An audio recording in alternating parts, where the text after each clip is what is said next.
Gawin mo 'to kung gusto mong amoy refreshing ang loob ng bahay mo. Gagamit ng tayo diyan ng lemon, asin, pwede ring rock salt, at ang ating Favcon. Ang gagamitin ko ay Downy.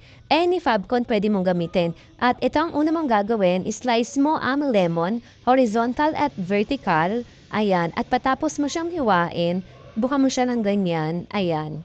Tapos, kumuha ka ng lagayan mo. Ayan, ipatong mo siya ng ganyan. Tapos, budburan mo lamang siya ng asin. Ayan. Ilagay mo yung asin. Ikaw na maglagay kung depende kung gaano karami yung gusto mo.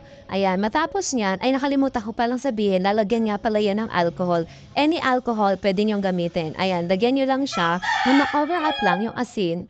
Ayan. At sumunod naman, ay ilagay mo na yung Favcon. Any Favcon ha, guys. Pwede niyo siyang gamitin. At matapos yan, guys, charan! Ayan na, okay na. Pwede niyo siyang ilagay sa CR, sa kwarto, at sa living area. Ayan, sobrang bango. Ayan, so itry niyo na. Thank you guys for watching. Bye!